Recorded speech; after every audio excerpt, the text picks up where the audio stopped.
দুই প্রকার ব্যক্তিকে কুরবানির গোশত দিলে সোয়াবের পরিবর্তে আর গুনাহ হবে। নবীজি সাল্লাল্লাহু আলাইহি ওয়াসাল্লাম কঠোরভাবে নিষেধ করেছেন এই দুই ব্যক্তিকে কুরবানির গোশত দেওয়ার জন্য, অথচ আমরা এদেরকে দিতে খুব বেশি আনন্দ ফিল করি এবং সোয়াব মনে করে তাদেরকে দেই। হযরত আলী রাদিয়াল্লাহু তাআলা আনহু বলছেন, নবীজি সাল্লাল্লাহু আলাইহি ওয়াসাল্লাম বলছেন, তোমরা প্রথম নম্বরে কোনো কসাইকে মজুরি হিসাবে গোশত দিবে না। কসাইকে মজুরি হিসাবে গোশত দিলে আপনার সোয়াব তো হবেই না এবং গুনাহ হবে এবং কুরবানি বাতিল হয়ে যাওয়ার সম্ভাবনা আছে। কেন? কারণ আপনি কসাইকে নিযুক্ত করেছেন, আপনি অবশ্যই কসাইকে পারিশ্রমিক দিবেন, তবে গোশত নয়। আপনি যেই পশুটা কুরবানি দিয়েছেন এই পশুর থেকে আপনি মজুরি হিসাবে সেই কসাইকে দিবেন, এটা নবীজি সাল্লাল্লাহু আলাইহি ওয়াসাল্লাম কঠোরভাবে নিষেধ করেছেন।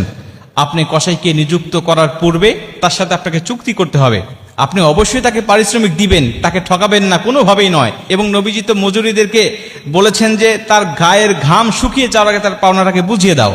অতএব সেই নবী কখনোই তাদেরকে ঠকাবেন না।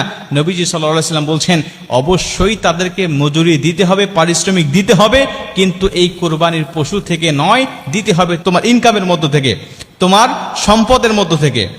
এরপরে আপনি তাকে উপযুক্ত পারিশ্রমিকটা বুঝিয়ে দেওয়ার পরে আপনি অন্য 10 জনকে যে পরিমাণ গোশত দেন বা যে নিয়তে আপনি গোশত দেন, আপনি তাকে ঠিক সেইভাবেই আপনি তাকে কিছু দিয়ে দেন পারিশ্রমিক দেওয়ার পরে। কিন্তু আপনি গোশতকে পারিশ্রমিক হিসাবে দিয়ে দিলেন বা ওই আপনি মূল্য কম দিলেন যে আমি তো তাকে কিছু গোশত দিবই, অতএব মূল্য কম দিচ্ছি, তাহলে আপনার সওয়াব হবে না।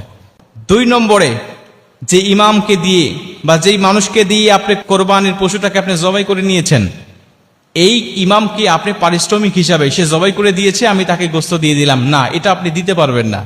আপনি সে জবাই করেছে, অবশ্যই তাকে পারিশ্রমিক দিবেন, অবশ্যই তাকে মূল্য দিবেন, হাদিয়া দিবেন, তবে কোরবানি গোশত থেকে নয়, আপনি তাকে আলাদা মূল্য দিয়ে দিবেন। কিন্তু আমাদের সমাজ আমরা দেখতে পাই, সে সারাদিন কাটাকাটি করেছে বা সে আমার গরুটা জবাই করে দিয়েছে, তাকে মাথাটা দিয়ে দিলাম, তাকে পাটা দিয়ে দিলাম, তাকে ভুঁড়িটা দিয়ে দিলাম, এই অংশগুলোকে আমরা দিয়ে দিলাম, অথবা আমরা তাকে এখান থেকে 5 কেজি 10 কেজি গোশত তাকে আমি দিয়ে দিলাম। এটা আপনার ইচ্ছা মতো হবে না।